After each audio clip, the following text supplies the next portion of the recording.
Oke, assalamualaikum warahmatullahi taala wabarakatuh. Selamat siang teman-teman. Alhamdulillah kita sekarang sampai di diskusi di bulan akhir Januari di seri Science Modern. Pada kali ini kita akan membahas tentang Albert Einstein. Yang paling banyak kita kaji mungkin tentang teori relativitasnya. Mungkin kalau kita dengar nama Einstein, Albert Einstein itu merupakan tokoh yang sudah terkenal ya. Kalau kita dengar Albert Einstein, tentu yang ada di benak kita adalah seseorang yang jenius gitu. Untuk orang-orang fisika, ilmuwan. Ya karena memang kita sadari bahwa Albert Einstein ini merupakan tokoh paling populer di sepanjang abad 20. Bahkan sampai saat ini pun teori-teorinya masih menduduki puncak, terutama dalam teori relativitasnya dan beberapa teori-teori lain. Sedikit saya gambarkan tentang profil atau biografi Albert Einstein. Albert Einstein lahir pada tanggal 14 Maret 1879 di Ulm, Württemberg, Jerman. Yang nanti akan meninggal, pada tanggal 18 April 1955 di Princeton, New Jersey, Amerika Serikat. Ia berkewarganegaraan Jerman, walaupun nanti pada akhirnya ia mencabut kewarganegaraan itu dan beralih menjadi kewarganegaraan Amerika Serikat. Dan pasangan atau istri pertamanya bernama Mileva Merrick, yang selanjutnya ia menikah lagi dengan seseorang wanita bernama Elsa Lowenthal, yang ternyata keduanya ini merupakan kerabat. Dari Mileva Merrick ia melahirkan 3 orang anak, Liesl Einstein, Hans Albert Einstein, Edward Einstein. Albert Einstein merupakan anak dari pasangan Hermann Einstein dan Pauline Koch dan berasal dari keluarga Yahudi Ashkenazi, dari ras Yahudi. Sedangkan dari pendidikannya, Einstein pernah sekolah di Politeknik Federal di Zurich, diploma pengajaran federal tahun 1900. Jadi Albert Einstein ini merupakan seseorang yang memang jenius di bidang fisika dan matematika, tapi dia rendah di mata kuliah yang lain.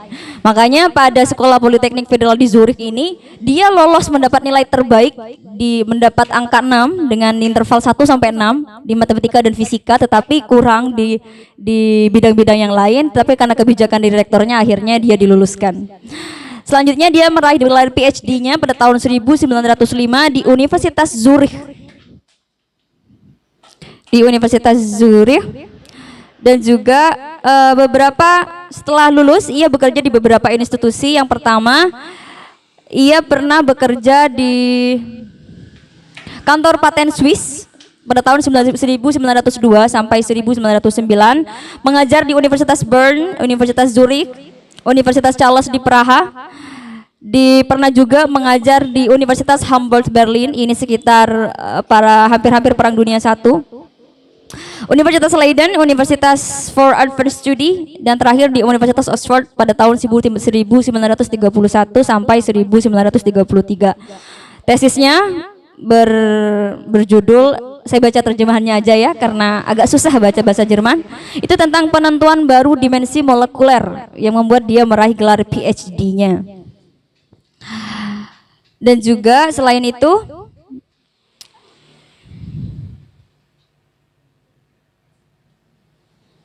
beberapa penghargaan yang pernah diraih Albert Einstein.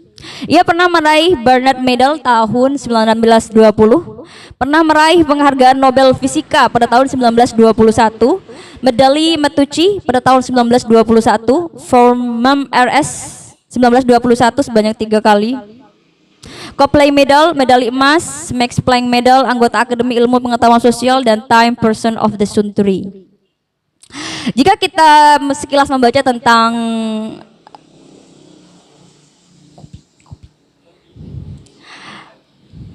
jika kita sekilas atau mungkin teman-teman baca tentang Albert Einstein muda, Albert Einstein itu jenius sejak kecil memang. Jadi ketika ia berusia 12 tahun, dia sudah menghatamkan kalkulus dan integral.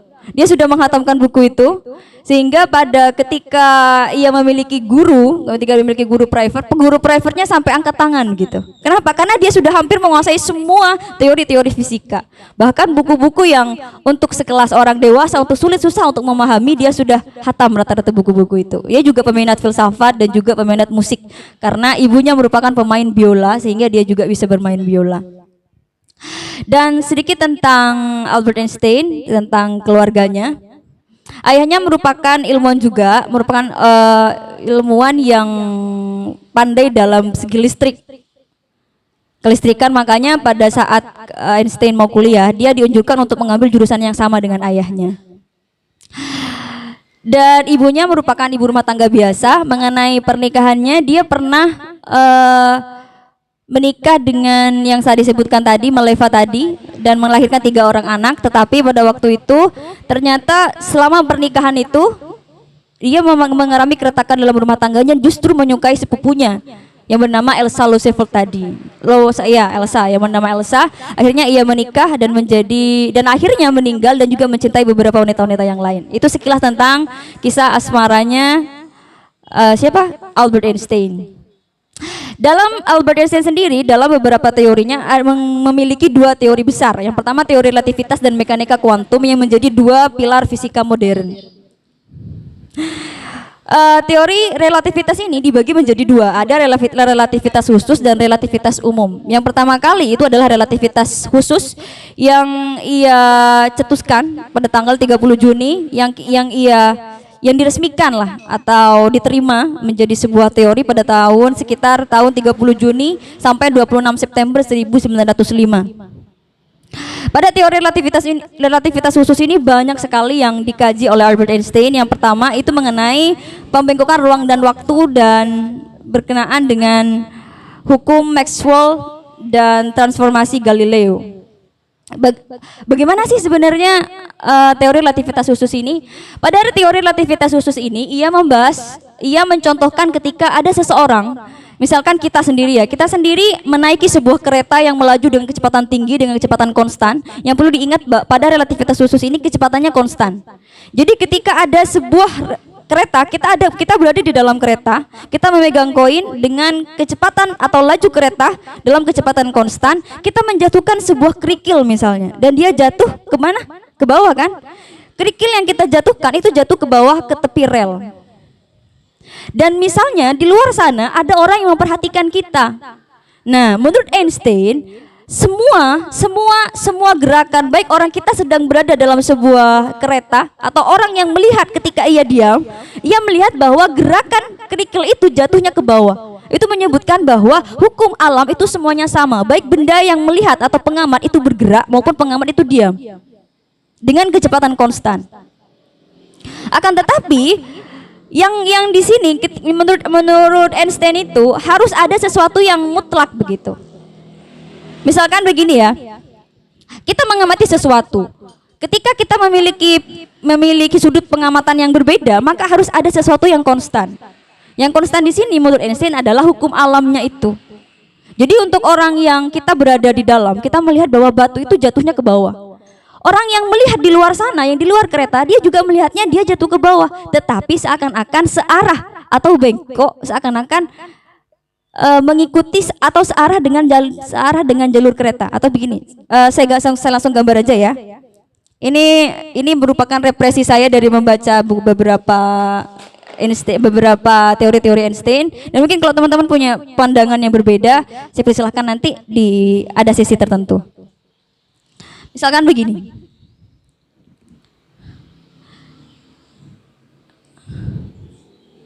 Ini gerbong ya.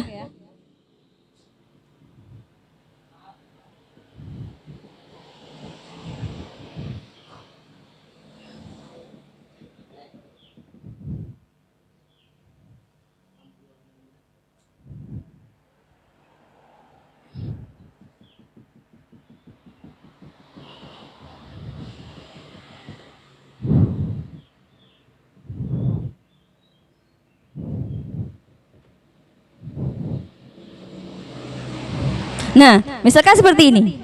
Ini adalah kereta yang melaju dengan V konstan. Ada sebuah kereta yang melaju dengan kecepatan konstan. Ada seseorang di sini, dia menjatuhkan koin.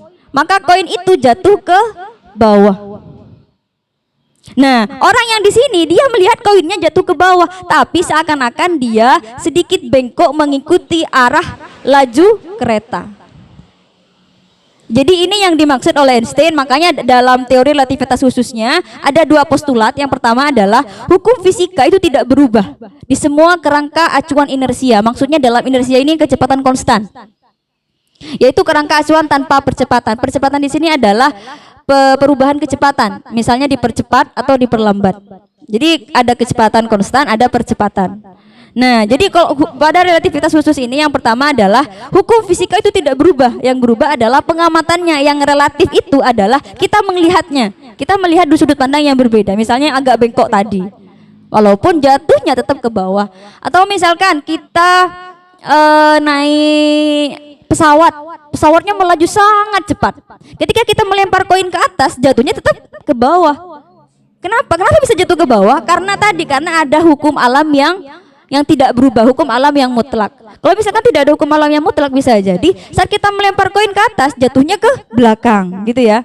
Itu relativitas khususnya. Yang kedua, kecepatan cahaya di ruang hampa adalah sama untuk semua pengamat terlepas dari gerakan sumber cahaya atau pengamat. Jadi semua kecepatan cahaya di semua tempat itu sama dan tidak memiliki medium. Jadi semuanya sama kecepatannya. Sampai misalnya kita punya senter, di senter ke sana, kemanapun ke sudut ruangan ini memiliki kecepatan yang sama. Seperti itu. Terus juga ada juga teori relativitas umum. Teori relativitas umum ini lebih kompleks.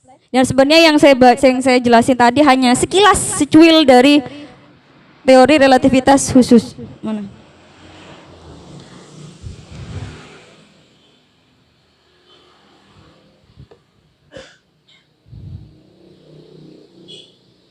Sedangkan teori relativitas umum dia mengomentari beberapa teori-teori yang ada sebelumnya, terutama teori gravitasi. Gravitasi mungkin kita tahu bahwa gaya gravitasi itu sudah populer ya, dipopulerkan oleh Sir Isaac Newton, tetapi dibantah sama Einstein. Kenapa? Karena begini, menurut Einstein gaya gravitasi itu bukan gaya. Kalau kita tahu bahwa katanya siapa namanya? Sir Isaac Newton, gaya gravitasi adalah gaya tarik menarik dari dua benda yang memiliki massa. Tapi kalau menurut Einstein itu adalah materi. Misalkan begini, aduh maaf, ada sedikit trouble. Misalkan begini, mungkin mudah saja untuk kita memahami teori gravitasi ketika kita memisalkan hanya sebuah apel yang jatuh begitu. Tetapi sangat susah untuk kita melihat bagaimana fenomena-fenomena yang lebih besar dari itu. Ketika misalnya kita mengamati sebuah fenomena ketika sebuah roket ke angkasa atau fenomena-fenomena yang lebih besar dari itu. Misalkan begini, pada teori-teori relativitas umum itu menyebut bahwa waktu itu mutlak. Tapi menurut Einstein waktu itu tidak mutlak. Yang mutlak itu kecepatan cahaya berrelativitas khusus tadi. Kenapa? Ada sebuah percobaan pengamatan begini, atau disebut dengan saudara kembar, anak kembar. Ketika ada dua orang, dia sama-sama seumuran, kembar ya. Kalau kembar kan berarti seumuran. Yang satu ada di bumi, yang satu pergi ke luar angkasa. Nah, ketika kembali di periode yang sama, ternyata orang yang berada di luar angkasa itu lebih muda. Dan ada juga fenomena seperti ini. Ketika misalnya kita naik kereta, dua-duanya orang yang di luar dan orang yang di dalam itu sama-sama memegang jam. Maka ketika kita mengukur kecepatannya, maka lebih lambat yang ini. Lebih lambat kecepatan orang yang berada di dalam kereta. Maka menurut Einstein, waktu itu tidak mutlak. Jadi dia mengubah beberapa statement-statement atau temuan-temuan sebelumnya yang menyebut bahwa waktu itu mutlak. Sehingga nanti dari beberapa pemahaman tadi, dari waktu yang tidak mutlak tadi, itu akan menjadi dasar untuk teori-teori, misalnya teori-teorinya Stephen Hawking, bagaimana kita memahami alam semesta. Itu nanti akan dibahas setelah kita tahu bahwa ada postulat mengenai waktu yang tidak mutlak tadi atau waktu yang tidak absolut tadi. Dan juga pada relativitas umum ini terjadi pembelokan cahaya dan nanti munculnya lubang hitam. Kita langsung beralih ke ini, ke teorinya Einstein yang sangat fenomenal mengenai E sama dengan mc kuadrat.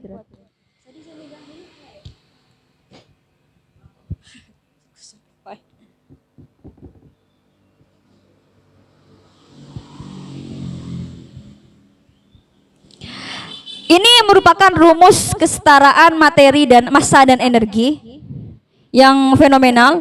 Kenapa rumusnya Einstein itu simpel-simpel? Karena Einstein itu menyukai keindahan, menyukai sesuatu yang elegan. Beberapa teori-teori pada relativitas khusus itu rata-rata Einstein menyempurnakannya. Yang awalnya rumusnya jelimet, ada dua fenomena, ada dua persamaan, ia simpelkan menjadi satu persamaan. Jadi pada relativitas khusus rata-rata seperti itu, ia menyempurnakan menjadi sesuatu yang lebih sederhana. Bahkan saya sedikit mengulas, pada Einstein sudah tahu bahwa nanti teori-teorinya itu, teori-teori fisika itu akan susah dipahami. Makanya ia menerbitkan buku ini. Jadi buku ini itu dirancang memang untuk dipahami oleh orang-orang awam. Tapi ternyata saya merasa lebih awam dari yang awam. Karena setelah saya membacanya susah dimengerti juga gitu. Karena ini terjemahan dari Jerman ke bahasa Inggris dan bahasa Inggris ke bahasa Indonesia dengan bahasa fisika yang susah begitu dipahami. Bisa jadi, atau yang baca bisa jadi juga nggak paham karena bukan orang fisika. Oke, jadi E sama dengan mc kuadrat. E ini adalah energi, M ini adalah materi. Maaf, massa maksudnya. Massa. Sedangkan C ini adalah kecepatan cahaya. Menurut Einstein, semua yang ada di dunia ini adalah energi. Atau semua benda itu adalah materi atau energi yang dibekukan. Jadi semuanya materi, energi ini sama dengan massa atau materi. Dan materi massa ini dia bisa menjadi energi apabila ia mengalami kecepatan cahaya tadi. Jadi kita menjadi beberapa kecepatan cahaya, dia mampu mengubah massa menjadi sebuah energi. Jadi misalkan bagi simpelnya, kita melihat ini merupakan energi yang dibekukan menjadi sebuah materi atau menjadi sebuah benda. Dan semua yang ada di alam ini ada yang benda. Misalnya gini, es itu bisa dikondensasikan menjadi air atau air bisa menjadi es. Materinya sama, akan tetapi dua mengalami perlakuan yang berbeda. Yang satu dibekukan, yang satu dicairkan. Jadi kurang lebih pemahaman mengenai E sama dengan mc kuadrat itu seperti itu. Nah, tetapi walaupun ini rumusnya simpel, ternyata ketika ia dicetuskan pada tahun 1905, ini menjadi cikal bakal terbuatnya bom atom. Jadi waktu itu pada tahun 1905 dan 1917 ketika relativitas khusus dan umum ini dicetuskan atau dikenal, sampai-sampai ini menduduki puncak, muncul di majalah The Times, menjadi sebuah revolusi sains yang luar biasa pada abad 20.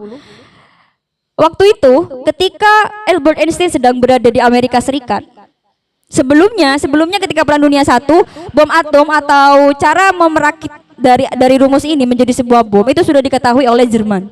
Karena pada waktu itu Jerman sedang berada di bawah kekuatan Adolf Hitler pada Nazi ya. Dan ia memburu Yahudi ketika pada waktu itu Albert Einstein pergi ke Amerika Serikat. Sehingga pada waktu berada di Amerika Serikat, posisinya Albert Einstein itu mendukung sekutu. Jadi dia mengirimkan sebuah surat pada waktu itu presidennya adalah Franklin D. Roosevelt. Jadi dia mengirimkan surat kepada Roosevelt tadi bahwa Jerman itu akan membuat sebuah bom atom. Akhirnya ketika Roosevelt mengetahui itu, kedua-duanya atau bersama ilmuwan-ilmuwan yang lain, ia membuat bom nuklir malah. Dari apa? Dari rumus ini. Karena kalau kita tahu secara sederhana, nuklir itu adalah uranium, adalah gas uranium yang dibebaskan atau sebuah massa yang dibebaskan menjadi sebuah energi yang luar biasa dahsyatnya gitu. Sehingga kalau bom atom itu masih beberapa sampel percobaan dari ini, maka nuklir itu juga merupakan cikal bakal dari rumus ini begitu. Bukan kebalik ya. Jadi nuklir itu menggunakan rumus ini begitu. Jadi menggunakan materi uranium yang diledakkan atau melepaskan energi dari uranium sehingga menimbulkan ledakan yang dahsyat begitu. Nah, kita kembali pada E sama dengan MC kuadrat. Secara sederhana memang dipahaminya energi, semua energi itu sama dengan massa atau sama dengan materi, hanya saja untuk mengubahnya untuk menjadi sebuah energi kinetik maka perlu kecepatan cahaya tadi. Sama seperti matahari. Matahari itu setiap harinya, bukan setiap harinya, setiap apa namanya ya? Dia meningkatkan energinya, dia melepas sekitar 5,4 juta massanya. Jadi untuk menghasilkan energi yang banyak, makanya juga harus melepas beberapa materi atau massa-massa yang ada di dalam dirinya, begitu. Sama juga dengan beberapa materi-materi lain, itu semuanya sama aja, begitu. Jadi semuanya seimbang antara massa dan energi. Bahkan kalau kita mungkin lihat di beberapa akun, di beberapa YouTube channel, bahkan ada yang mengaitkan ini dengan keberadaan manusia. Karena kita tahu bahwa kalau kita tahu hukum kekebalan energi, hukum kekebalan massa, energi itu tidak bisa dimusnahkan. Ia hanya berubah, begitu. Sama seperti manusia, begitu. Kita hanya beberapa cuplikan energi dari sebuah energi yang mutlak, begitu. Yang nanti mungkin kalau dikaitkan dengan ilmu teologi, kaitan dengan Tuhan, begitu. Jadi keberadaan kita merupakan cuplikan-cuplikan dari beberapa energi yang dibekukan, begitu. Kurang lebih seperti itu. Nah, Albert Einstein juga menyetuskan atau di antara beberapa teorinya tentang relativitas umum, ia juga mengomentari tentang alam semesta, kelengkungan alam semesta. Jadi menurut dia, adanya alam semesta dan terbentuknya lubang hitam itu ada kaitannya dengan kelengkungan ruang dan waktu. Jadi misalkan Bini, kita punya taplak meja yang misalnya kita ada meja seperti ini ya, atau seperti ini kan ada lubang ya. Kita taruh taplak meja di atasnya, terus kita taruh sebuah bola tenis kecil, kita taruh di tengah-tengah. Maka apa yang terjadi? Maka ada membentuk sebuah kelengkungan. Kelengkungan yang dihasilkan oleh materi atau massa dari bola pingpong itu. Nah, sama juga dengan semua benda yang ada di alam semesta. Semuanya memiliki kelengkungan ruang dan waktu yang berbeda. Dan di tata surya kita, karena yang memiliki kelengkungan paling besar adalah matahari, sehingga planet-planet yang ada di luarnya itu mengitari matahari dari kelengkungan-kelengkungan itu. Seperti mungkin, nah seperti ini, di gambar ini. Di gambar yang biru ini yang paling bawah sama seperti ini. Jadi kelengkungan ruang dan waktu jika dimisalkan sebagai sesuatu atau sesuatu yang dapat diindrakan, maka akan membentuk seperti ini. Jadi ada kelengkungan di tengah-tengah yang nanti menjadi lintasan dari planet-planet yang ada di luar tata surya, di luar matahari. Sama seperti bumi kita. Semuanya adalah kelengkungan ruang dan waktu. Seperti itu. Kurang lebih seperti itu. Kalau kita melihat bagaimana sih aplikasi dari Albert teori-teori ini, pertama kita bisa melihat kalau punya teman-teman sering memakai Google Maps, GPS atau di mana ya, di mobil ada, intinya di semua kendaraan rata-rata memiliki GPS. Nah, GPS itu merupakan bentuk penerapan dari teori-teori relativitas ini. Misalkan begini, kita misalnya mencari suatu tempat, misalnya kita mau arah ke Symposium Center, kita berangkat dari area Lancor misalnya. Maka nanti akan muncul kan waktu berapa, jarak berapa, ya kan? Nah, semuanya itu terekam atau diatur oleh satelit yang ada di luar angkasa, ya kan? Nah, perbedaan waktu itu juga mengubah. Misalnya kan begini, hari ini saya melihat jaraknya misalnya 8 km dengan durasi 7,5 gitu. Nah, suatu saat kita akan melihat dengan jarak yang sama, tempat yang sama, itu waktunya bisa juga bertambah. Misalnya di jarak 8 km, maka kita tempuh dalam waktu 8 menit misalnya. Jadi ada perbedaan waktu. Perbedaan waktu itu yang disebut dengan dilatasi waktu atau perlambatan waktu. Karena kecepatan tadi, karena perbedaan antara kita yang berada di bumi dengan satelit-satelit yang ada di luar angkasa. Begitu. Kurang lebih seperti itu GPS. Terus juga berkenaan dengan sesuatu yang simple itu, beberapa, kalau yang saya baca itu emas misalnya. Kenapa emas itu berwarna emas ya? Karena emas itu benda juga warna ya. Bisa berwarna kuning gitu. Karena begini, setiap partikel itu yang saya baca ada kaitannya juga dengan partikel-partikel kecil, masalah, karena Einstein juga menyinggung tentang fotolistrik, tentang atom, neutron, neutron gitu. Semuanya dia singgung. Nah, kenapa emas itu bisa berwarna kuning atau kita bisa melihat kenapa langit bisa berwarna biru? Itu berkaitan dengan partikel-partikel yang ada. Jadi semua memiliki gelombang.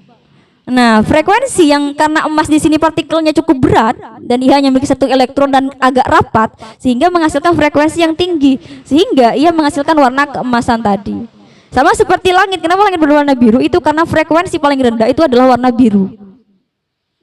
Seperti itu. Seperti misalnya kenapa kita melihat Facebook itu berwarna biru, banyak sekali yang berwarna biru karena supaya mudah, supaya frekuensi yang nanti berkaitan dengan smartphone kita itu bisa lebih cepat begitu. Jadi menggunakan warna-warna yang memiliki frekuensi lebih rendah. Kurang lebih seperti itu. Itu beberapa paparan tentang teori relativitas Einstein dan yang menurut saya pribadi cukup susah dipahami, apalagi dalam waktu yang ini ya, karena ini kan ada mata kuliahnya sendiri, jadi tidak bisa kita habiskan untuk satu diskusi ini begitu. Jadi saya persilakan buat teman-teman yang ingin menyanggah, bertanya atau apapun.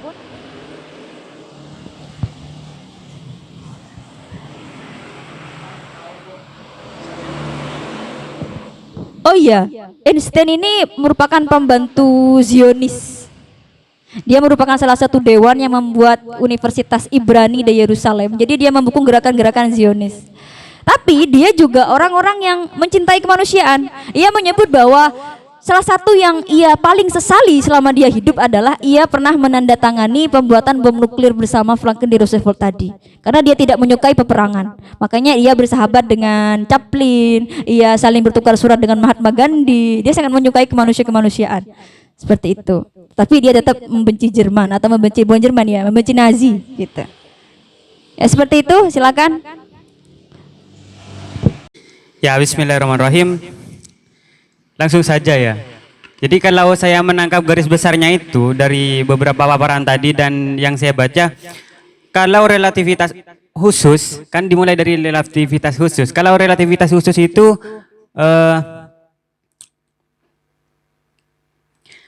dalam lingkup kecil. Nah, itu karena pengaruhnya cuman ruang dan waktu. Yang mana di sana dikatakan bahwa waktu itu kekal. Nah, dikatakan khusus karena cuman ruang dan waktu dan dia tidak membahas tentang adanya teori gravitasi. Cuman dua. Nah, namun 10 tahun setelah Albert Einstein mencetuskan relativitas khusus, itu mencetuskan kembali relativitas umum dengan menambahkan faktor-faktor yang baru, yakni teori gravitasi dari Newton. Sehingga dalam relativitas umum itu bertambah ruang, waktu, dan gravitasi. Kan seperti itu. Nah, dan di relativitas khusus ini timbul bahwa waktu itu ternyata tidak paten, tidak kekal, itu sesuai dengan posisinya masing-masing. Nah, sehingga dalam relativitas khusus itu antara ruang dengan waktu itu tidak bisa dipisahkan. Jadi itu namanya ruang waktu dan gravitasi itu dalam teori relativitas umum. Itu secara garis besarnya. Namun yang perlu saya tanyakan, bagaimana Albert Einstein mengetahui dan faktor-faktor seperti apa saja yang menyebabkan waktu-waktu itu berbeda? Kata Mbak tadi contohnya di Google Map, oh sekarang dengan waktu yang sekarang waktunya ditentukan berapa oleh satelit dan berapa kilometer dan berapa lama kita menempuhnya nanti juga akan beda. Itu apa yang membedakan kira-kira? Dan apa yang jadi bahan dari Albert Einstein itu untuk menganalisis perbedaan waktu tersebut? Itu. Sekian dari saya, cuman itu saja. Cek ya. Ya, jadi memang Einstein itu mengaitkan tentang ruang dan waktu menjadi sesuatu yang tidak dapat dipisahkan. Sehingga ya ada yang menyebut 4 dimensi ya. Ada jika ada X, Y, Z dan T waktu, ruang dan waktu. Jadi mengenai apa yang menjadi faktor-faktornya banyak sekali. Yang pertama, Einstein itu kan beranjak dari mengomentari gravitasinya Sir Isaac Newton tentang waktu dan juga ada yang saya ingat itu, tapi saya tidak terlalu paham mengenai transformasinya Lorentz, hukumnya Lorentz dari transformasi Galilei ke Florence itu, tapi saya kurang paham mengenai itu. Lalu apa yang menyebabkan adanya dilatasi waktu atau perlambatan waktu? Karena begini, karena tadi karena waktu itu tidak mutlak. Misalnya tadi ada dua orang kembar yang memiliki usia yang berbeda, nanti karena ada perlambatan waktu, semakin kecepatan itu akan mempengaruhi, atau keberadaan foto posisi itu mempengaruhi waktu, perlambatan waktu. Kenapa GPS itu bisa berubah? Sebenarnya perubahannya itu hanya beberapa nanodetik, sangat kecil sekali. Makanya yang pengaruhnya itu tidak langsung ke menit, jam gitu. Kenapa? Karena begini, kalau kita melihat sistem, kita melihat di sini, kita browsing gitu di sini ya. Maka yang mengatur itu semua kan ada di satelit. Satelit berada di luar atau di luar kendali bumi, atau berada di luar bumi. Nah, untuk mentransformasikan kembali kepada misalnya ke smartphone kita, maka itu membutuhkan waktu dan melewati beberapa dimensi istilahnya ya, melewati beberapa, atau ada jarak yang sekian panjang, sehingga di situ ada perbedaan beberapa sekian detik, beberapa detik gitu. Ada beberapa detik yang mempengaruhi beberapa kecepatan, misalnya kita melihatnya sekarang dengan kita melihatnya lusa, besok, atau beberapa waktu kemudian gitu. Seperti itu. Itu yang mempengaruhi, tapi pengaruhnya hanya beberapa kian detik gitu. Hanya beberapa nanodetik. Yang saya pahami seperti itu. Ada lagi yang belum saya jawab? Iya kan, kalau contohnya yang awal itu kan seperti kita, dua orang kembar. Oh iya. Di sini dan di planet lain itu kan waktunya berbeda. Anak, contoh yang tadi itu, yang kedua itu dengan tempat yang sama dan wilayah yang sama dan jarak yang sama. Nah, itu berbeda katanya. Itu apa pengaruh waktu yang semakin lama nanti saya lihat lagi bisa berubah atau apa? Bukan, ya pengaruhnya kecil dan itu apa? Sedangkan tetap sama lah tujuannya itu. Kalau beda, anggap 2 meter perjalanan di sini di bumi dan 2 meter perjalanan di Mars, itu mungkin memang beda. Dan contohnya tadi di sini sama di sini, cari simposium itu beda. Itu apa yang menyebabkan? Dan itu yang pertama. Yang kedua kan gini, jika kita mengacu pada satelit, memang itu ada perubahan waktu kan. Yang saya tanyakan dulu, yang awal mulanya ditemukan Albert Einstein itu kan. Kalau sekarang kita mengacu pada satelit itu norok teorinya Einstein, apa Einstein yang membuat teorinya satelit? Oh iya. Paham. Oke, begini. Teorinya Einstein ini menjawab atau menyempurnakan teorinya Newton. Dan sampai saat ini belum ada yang mampu meruntuhkan teori ini. Sehingga yang dipakai sampai saat ini dan masih dieluk-elukan sampai saat ini adalah teori relativitasnya Einstein. Baik teori yang khusus maupun yang umum. Nah, mengenai GPS di sini, GPS itu kan berada di luar angkasa gitu ya, dengan kejauhan berapa ribu mil di atas permukaan bumi gitu. Nah, proses kita merekam, walaupun kita tidak melihat, waktu ada proses perekaman, misalnya kita mau proses di sini mencari gitu ya, itu kan ada prosesnya. Misalnya kita googling aja, itu kan ada kecepatannya, ya kan? Ada jaraknya gitu, ada waktunya.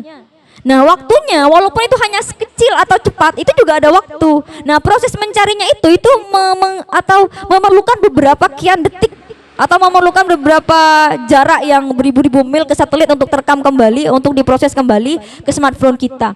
Nah, di sini yang saya baca itu kita berada di sekitar 12.600 mil atau sekitar 20.300 km di atas permukaan bumi.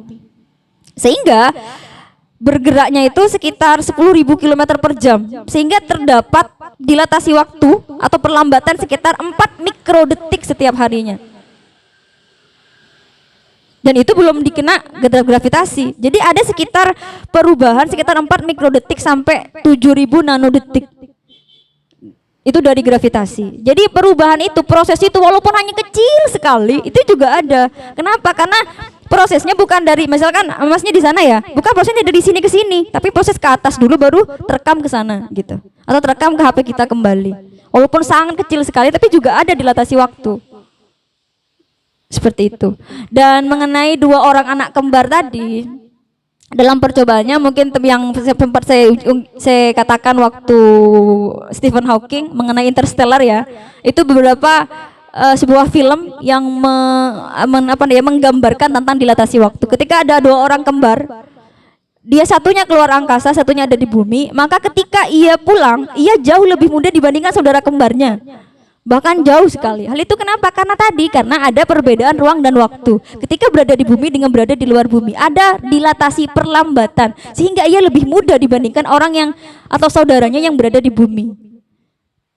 Ada juga faktor dari gravitasi. Jadi posisi-posisi itu menentukan nanti berpengaruh terhadap waktu yang dimiliki oleh setiap atau dua orang tadi. Perbedaan antara dua orang saudara kembar tadi. Apakah hanya itu? Apa itu satu-satunya faktor? Enggak, banyak sekali, dan fisika itu tidak sesimpel itu gitu. Dan saya hanya berusaha menjabarkan sepemahaman saya, resepsi dari apa yang saya baca dari teori Einstein. Kurang lebih seperti itu. Baik, bismillahirrahmanirrahim. Saya hanya sedikit menyampaikan atau memberi tanggapan mengenai perbedaan waktu yang ditanyakan oleh saudara Firman. Mengapa kok ada perbedaan waktu di situ? Nah, menurut yang saya baca itu teori relativitas Albert Einstein juga ada kaitannya dengan masa bumi mengelilingi bulan. Nah, kan yang itu kalau di GPS itu kan hanya satelit kan ada di luar bumi. Nah, yang dimana rotasinya pun juga ada perbedaan waktunya saja. Sebenarnya percaya atau tidak, dalam sehari itu tidak murni 24 jam menurut yang saya baca. Namun ada 23, berapa sekian gitu.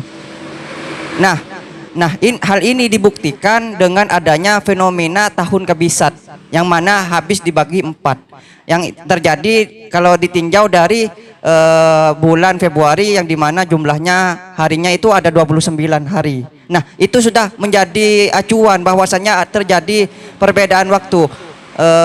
Memang yang kita ketahui bahwasanya bumi itu kan berputar mengelilingi matahari, dan adapun juga fenomena lain yang dimana seperti apa tuh, kalau cincin matahari gitu, kayak bulan apa yang sejajar dengan bumi gitu, sehingga terjadi fenomena yang langka yang hanya terjadi pada saat-saat tertentu saja. Itu juga merupakan perbedaan dari konsep waktu. Nah, mungkin itu saja dari saya. Iya memang mengenai dilatasi waktu tadi itu ada kaitannya dengan gravitasi bumi. Lalu kenapa satelit itu kan merupakan satelit itu kan merupakan salah satu satelit bumi, satelit buatan. Itu juga merupakan satelit yang kalau kita tahu satelit itu mengelilingi planet gitu kan. Dan bersama-sama planet mengelilingi matahari gitu. Maka ada dua fenomena ketika ia sambil mengelilingi bumi, ia juga sambil mengelilingi matahari. Berarti ada dua gravitasi. Bumi mengelilingi orbitnya itu karena terpaut dengan gravitasinya matahari atau kelengkungan tadi, materi yang menyebabkan kelengkungan yang diakibatkan oleh massa matahari yang terlalu besar. Misalkan terus seperti itu. Satelit juga begitu. Nah, itu yang menyebabkan adanya perbedaan atau jadi Einstein itu memisalkan ruang dan waktu itu menjadi sesuatu. Kalau kita tahu ruang dan waktu apa ya gitu kan. Jadi dia memisahkan menjadi sesuatu. Jadi alam jagat raya itu ada lengkungan-lengkungan tertentu. Nah, lengkungan-lengkungan itu mempengaruhi ruang dan waktu, sehingga makanya ada perbedaan waktu begitu. Ada perbedaan ketika berada di luar angkasa seperti ini, ketika berada di bumi seperti ini. Tadi pertanyaannya kurang lebih seperti itu ya. Ada pertanyaan yang belum saya jawab. Oh, hanya menanggapi dari saudara Firman ya. Ya, mungkin seperti itu. Mengenali dilatasi waktu perlambatan. Kayak gitu. Itu saja mungkin, silakan dari yang lain. Misalkan terlalu susah untuk memahami ini, bisa tentang Einstein-nya, nggak apa-apa. Bagaimana hikmah yang bisa kita ambil dari sosok Einstein yang dia sangat membenci peperangan, dia orang-orang yang sosialis, dia penggemar Lenin, dan seperti itu. Bismillahirrahmanirrahim. Di sini tadi ya, pemantik itu memaparkan tentang relativitas khusus yang dicontohkan dengan kereta api itu kan. Di mana di sana itu dijelaskan seseorang yang menjatuhkan koin suatu itu akan jatuh lurus katanya kan, lurus. Dan yang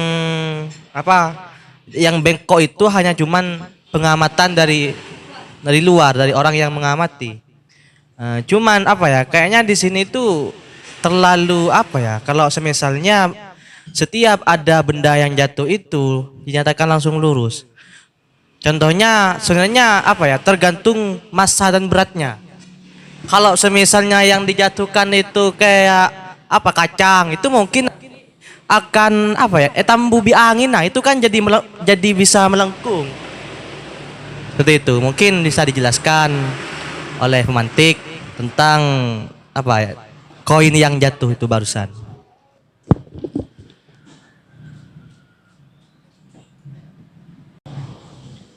Iya, terima kasih pertanyaannya mengenai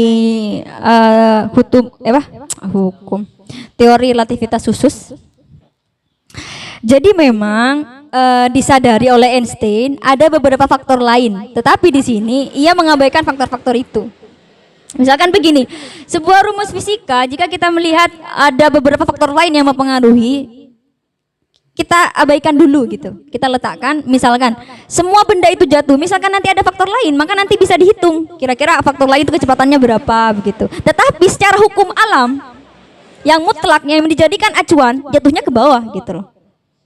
Itu yang dijadikan acuan, misalnya acuan pengamatan bahwa semua benda-benda yang kita lempar dengan kecepatan konstan itu seakan-akan itu lurus gitu.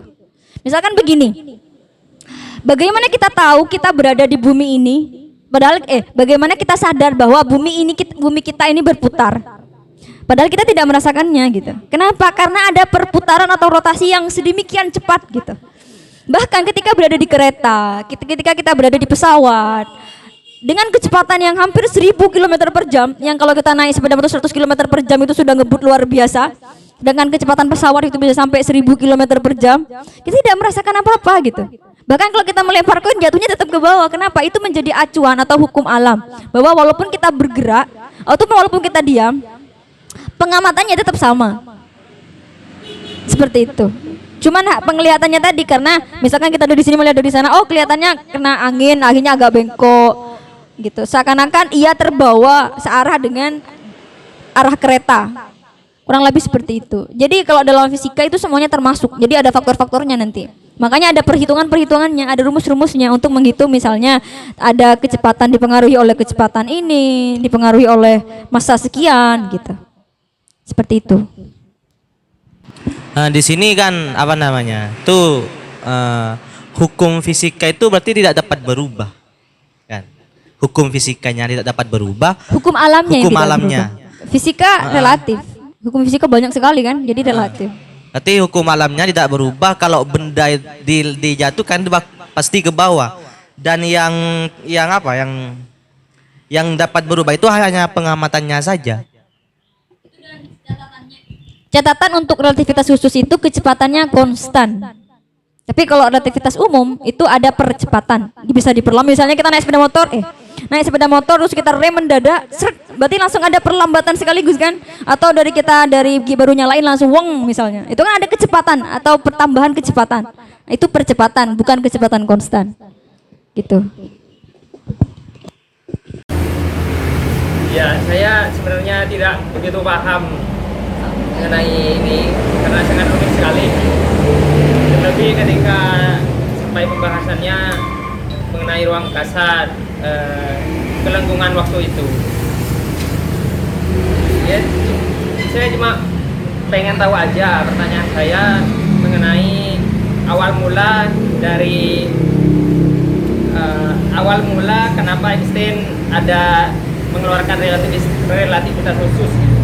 Karena itu kan pastinya penyempurnaan dari ilmu pengetahuan yang sebelumnya gitu, atau hukum fisika yang sebelumnya gitu. Ya itu aja sih, dari hukum fisika yang mana yang Einstein perbaiki sehingga melahirkan relativitas khusus gitu.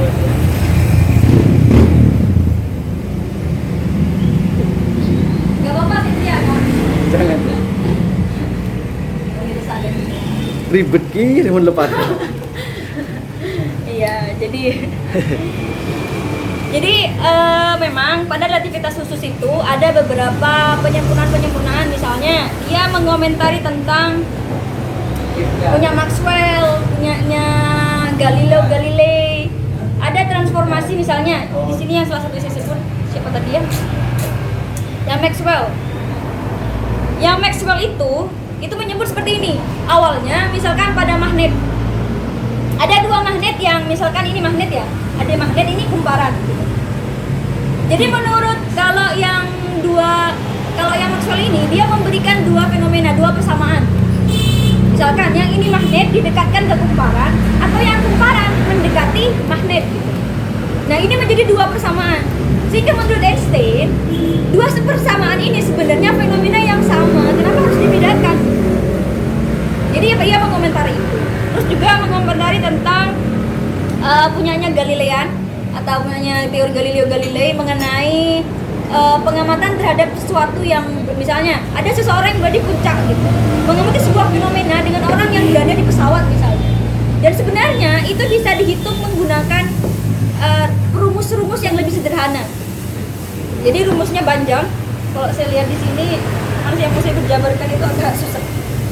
Nah, ini. Bentar ya.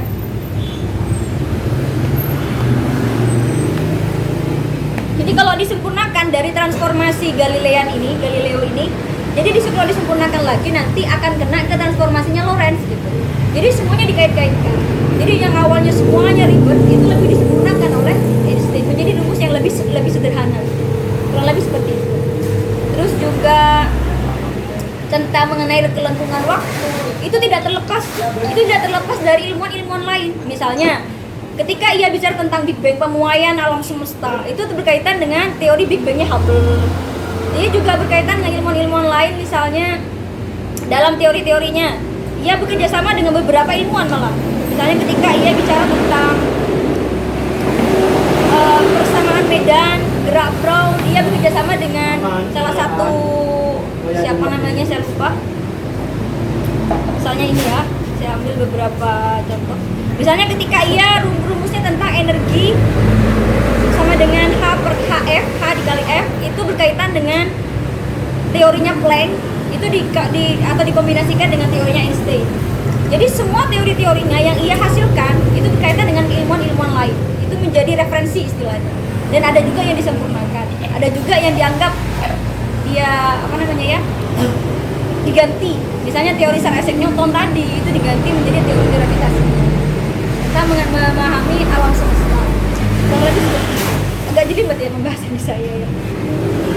Kurang lebih seperti itu, Mas. Ada yang masih dibingungkan atau pembahasannya saya terlalu jelimet? Kalau yang khusus itu Maxwell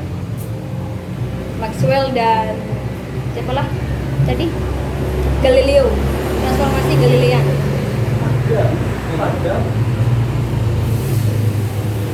Agak kalau saya boleh jujur memang memahaminya itu agak luar biasa rumit.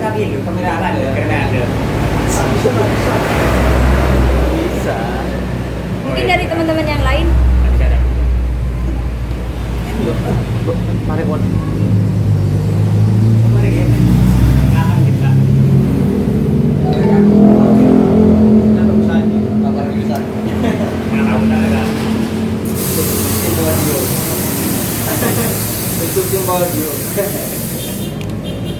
Enggak, saya cuma pengen tahu sih tentang bahwasanya di relativitas ya, di apa gravitasi kan tadi menyinggung punya gravitasi, bahwasanya gravitasi itu bukan gaya tapi energi ya. Ya, kalau materi energinya ruang apa? Mas, gimana? Gaya bukan sebuah gaya, tapi bukan dipengaruhi sebuah gaya. oleh materi atau ruang dan waktu. Berarti kan kalau kayak gitu kan menyanggah asumsinya Newton. Ya. Nah, saya pengen tahu aja biar siapa tahu punya Einstein ini lebih rasional kayak gitu kan, atau lebih pasti dalam sains. Kok bisa berpikir seperti itu? Gimana anunya? Nah, kerangka pikirnya itu seperti apa? Apa punya riset lain? Atau mungkin ya tidak hanya melihat roket kan? Karena bagaimanapun jalannya roket itu kan sejalur kan, kayak searah, kayak orbit gitu kan, kayak ada orbitnya itu tidak akan pernah keluar dari orbitnya. Kalau keluar dari situ ya tidak jadi apa? Bukan roket, kapal namanya. Terbang. Pesawat. Kan tadi kan contohnya roket. Nah, itu saya ingin tahu seperti apa kerangka berpikirnya Einstein sehingga memiliki asumsi bahwasanya gravitasi itu tidak dipengaruhi oleh gaya. Ya itu dari saya sih. Terima kasih Kak. Dan dalam tadi ya. Biar suaranya gitu. Oke, terima kasih. Jadi sepemahaman saya, ketika Einstein itu yang ia komentari tentang gravitasinya Newton, itu ketika ia melihat fenomena yang lebih luas, misalnya fenomena luar angkasa, kita memahami sebuah kosmos lah, atau sebuah jagat raya, maka teorinya Sir Isaac Newton itu tidak lagi dipakai. Kenapa? Karena itu tidak hanya sekedar gaya tarik menarik, tetapi karena ada materi tadi, ada energi tadi, atau ada kelengkungan ruang dan waktu tadi. Jadi misalkan begini, katanya Isaac Newton itu misalnya ini adalah bumi, misalnya ini matahari, maka ketika ada planet maka ia ketarik kan, ketarik. Tetapi ini dibantah. Kenapa? Karena lintasannya itu berbentuk elips. Seharusnya kan misalnya dia ditarik maka tidak mempengaruhi, misalnya pengaruh terhadap lintasannya itu tidak berbentuk elips. Jadi ada namanya perihelion. Dan kalau di luar angkasa nggak ada gravitasi. Ada gravitasinya itu. Ada kan? Gravitasi bukan Gini ya Kak, ya gini. Tadi contohnya luar angkasa gimana ini? Gini ya kan.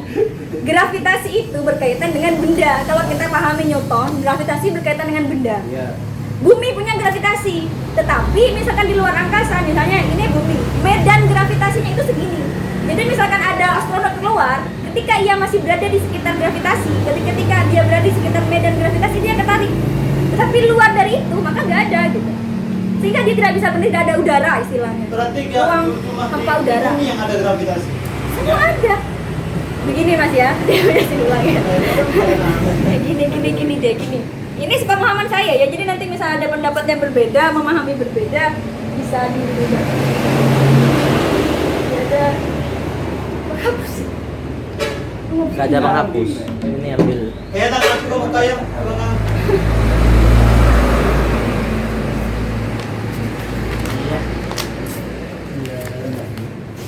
Goreng-gorengan, Pak. Coba, Pak. Gimana sih? Anggaplah kayak gini ya. Jadi misalkan kalau kita memahami secara sederhana adalah gaya gravitasinya Newton itu adalah gaya tarik menarik antara dua materi, ya kan? Simpelnya kan seperti itu. Tetapi tidak sesimpel itu ketika kita menjelaskan sebuah kerangka yang lebih luas atau pemikiran ataupun fenomena yang lebih besar dibandingkan fenomena apel yang jatuh gitu. Misalnya ketika kita memahami bagaimana tarik menarik atau fenomena luar angkasa. Saya katakan tadi, Einstein menyebut bahwa gaya tarik menarik yang ada antara planet dan juga matahari gitu, itu karena ada kelengkungan ruang dan waktu. Itu yang bukan gaya tarik menarik, tapi kelengkungan ruang dan waktu itu yang menyebabkan dia mengitari matahari. Misalkan tadi ada sebuah taplak meja yang datar gitu ya, tiba-tiba di tengahnya dikasih bola tenis lah misalnya, yang besar, sedangkan ada kelereng, misalkan bumi itu kelereng, maka bentuknya atau bola tenis yang diletakkan di tengah-tengah itu membentuk sebuah kelengkungan. Nah, ketika kelereng itu dilempar, maka ia akan mengelilingi kelengkungan itu gitu. Itu disebut kelengkungan ruang dan waktu. Yang ini disebut kelengkungan ruang dan waktu. Jadi dia mengelilingi begitu. Sama dengan planet-planet yang lain. Dia berada di orbitnya dengan kelengkungan tertentu. Ketika dia tidak melengkung atau ketika dia tidak memutari, maka akibatnya ia akan jatuh tertarik ke dalam bumi, ke dalam matahari. Kenapa? Karena adanya energi matahari yang luar biasa besar. Kurang lebih seperti itu. Oh,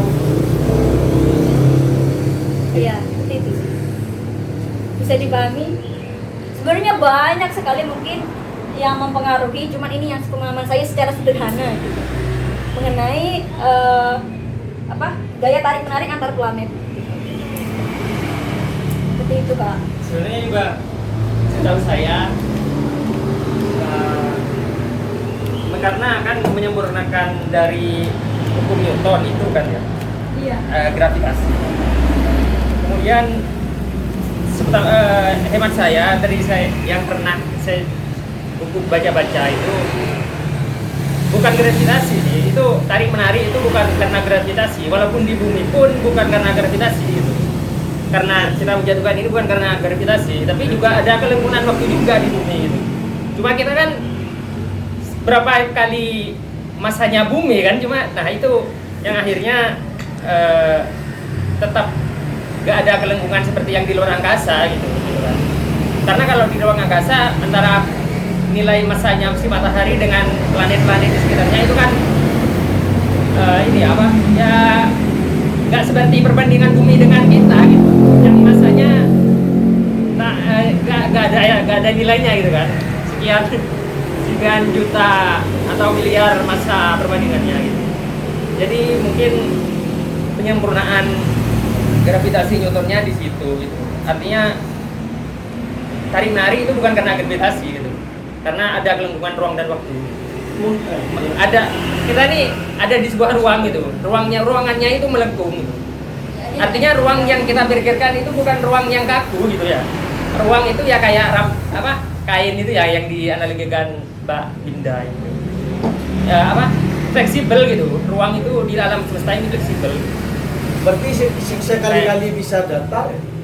Iya, kalau misalnya ya kalau datar karena gak ada massa berarti kan. Oh, iya. Berarti ini adanya satu tarik menarik ini karena ada dua. Karena perbedaan massa berarti kan. Yang mana yang massa yang lebih besar itu akan menarik yang lebih kecil. Ya, kan melengkung dan mengikuti kelengkungannya itu. Bisa jadi kalau kita bawa ke terlalu mungkin kita ini kan begitu kan. Karena masa Tuhan lebih mungkin ya. Ya, masa Tuhan lebih besar mungkin kita selalu menyumbang kayak gitu. Mungkin itu saja gitu. Masa Kalau kita bawa ke tasawuf gitu kan. Teosofi. Ke sufi ya. Teosofi kan. Kalau dikaitkan ke sufi mengenai energi tadi, Ya mungkin ya. Kita kan perlu juga. Ya perlu juga. Ya, bulan depan seri tasawuf. nah tahu. Ada pembahasan lain. Iya itu mungkin menjadi penyebabnya juga.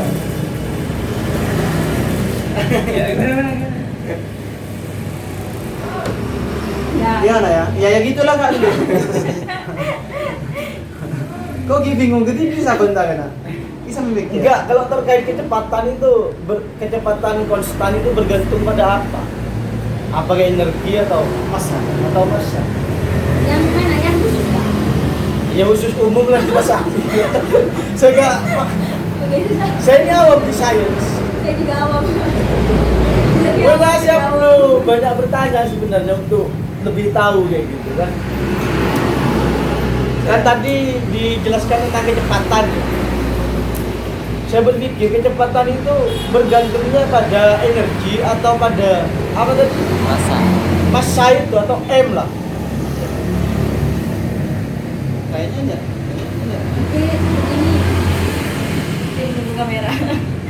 Jadi begini ya,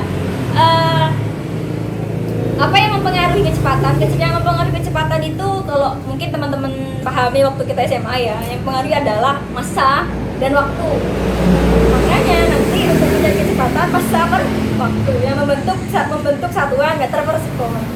Ada untuk kelajuan percepatan, maka ada perbedaan kecepatan atau penjumlahan disebutnya dengan delta T. Jadi jarak dan waktu itu yang mempengaruhi kecepatan. Masa Ya, masa dan waktu kan.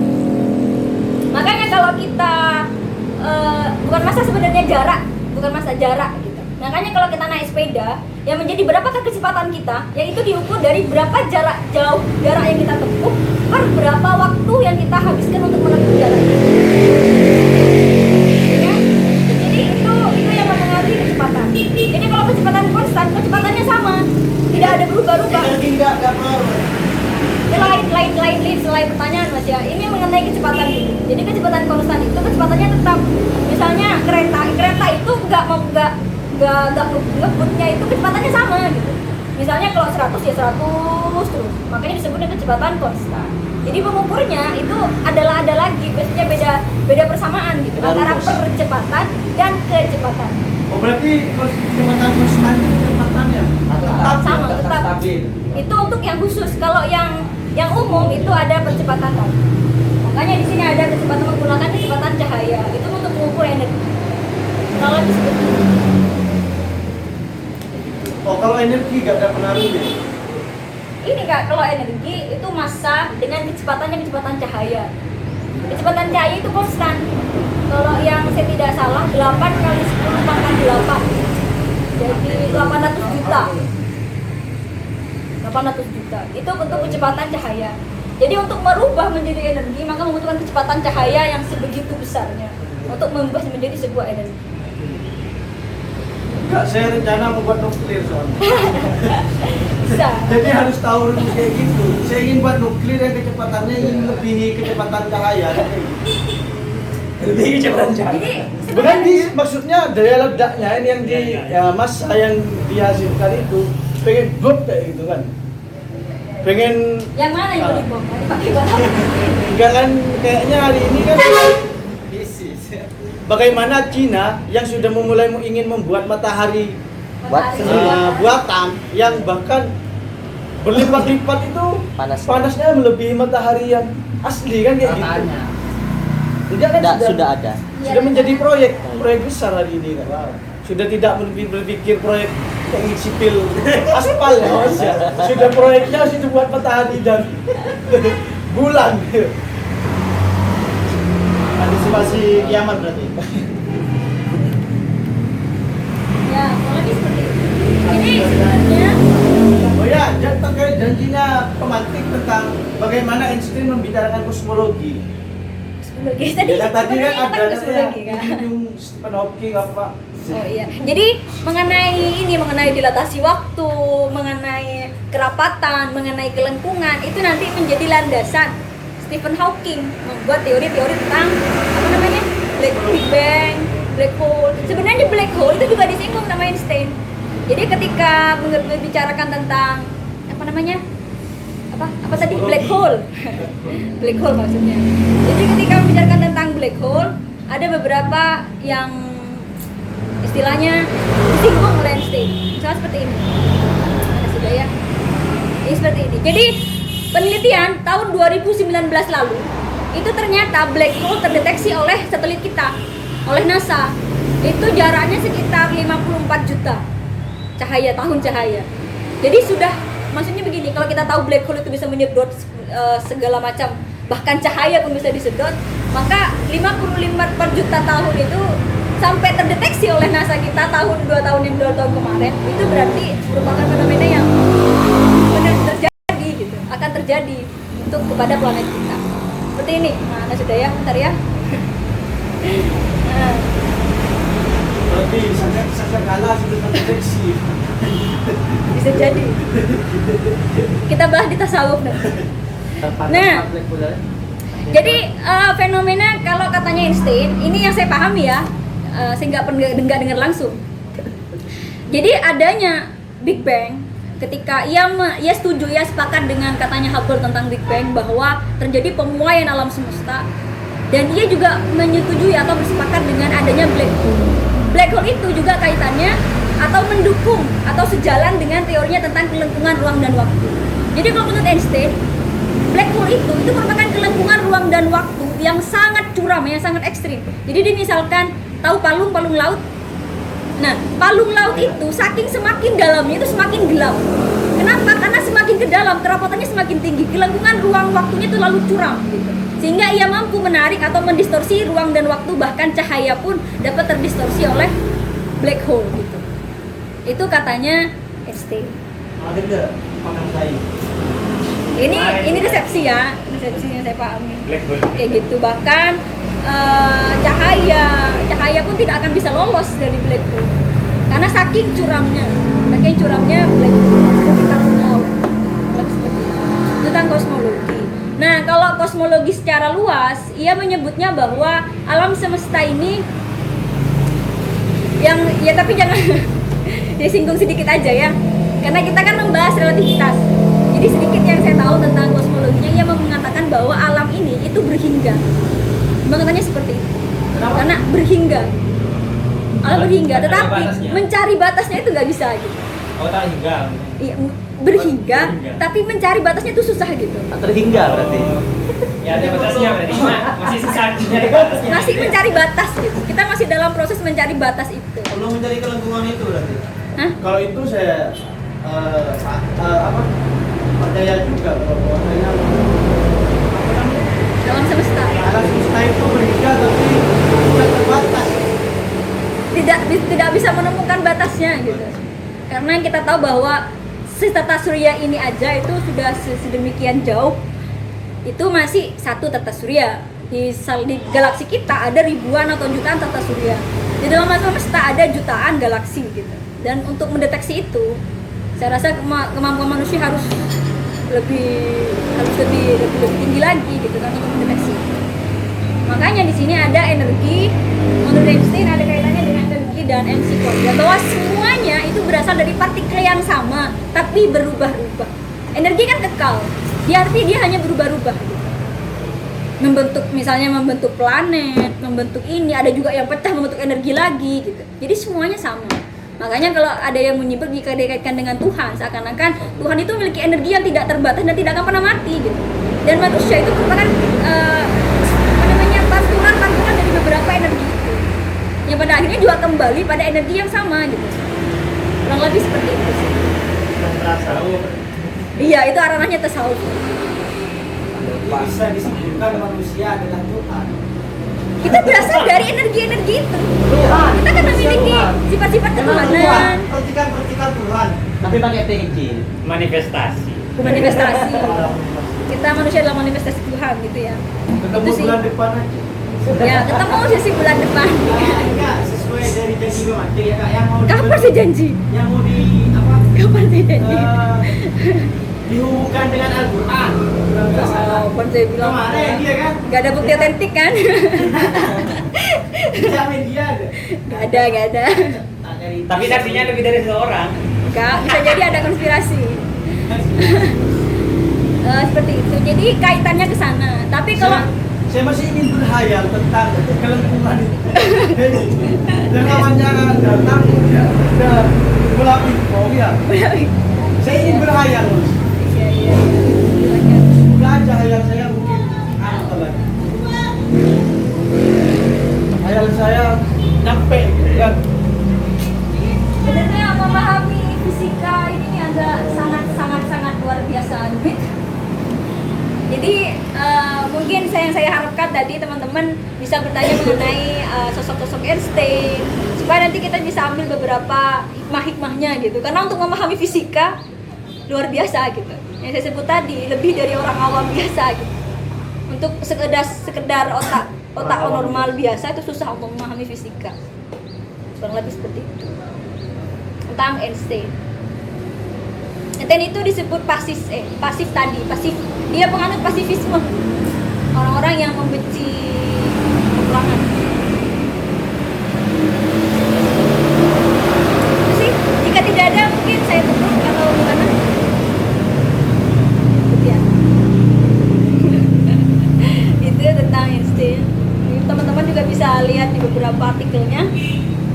beberapa tulisannya dia menulis sekitar 300 makalah ilmiah dan sekitar 350 makalah non ilmiah yang dia sebut kasus Minami. Keuntungan yang dibuat gitu kan, itu akan berubah-ubah atau tetap Berubah sesuai materinya.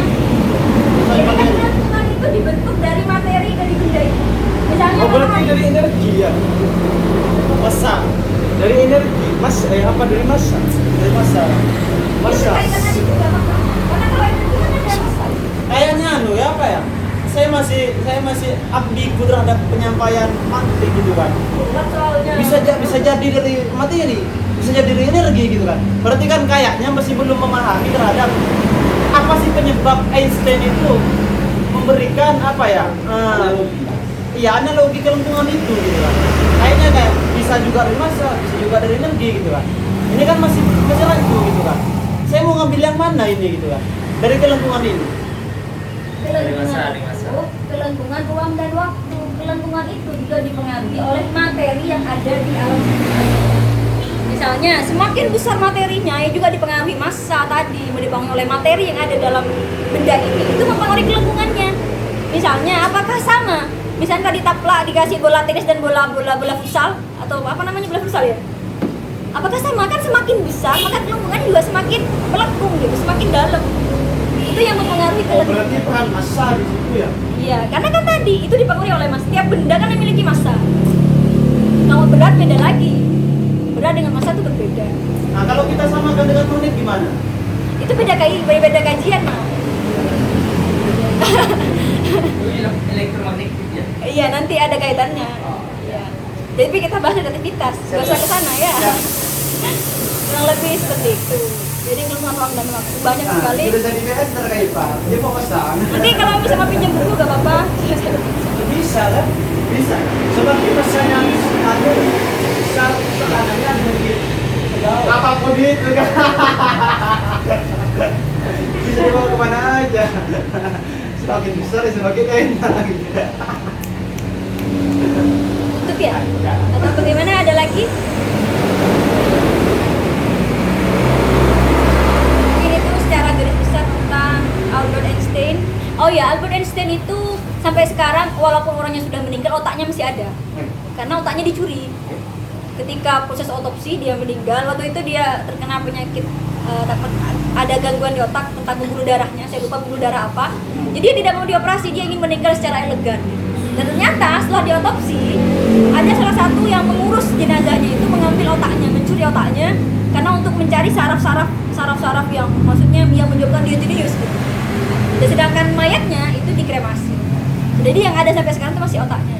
Berarti nanti Tapi kan saya dengar informasi bahwasanya kecerdasan Einstein kalah ke B.J. Habibie. Iya. Selisih sekitar 40, berapa? ya, sekitar 40-an.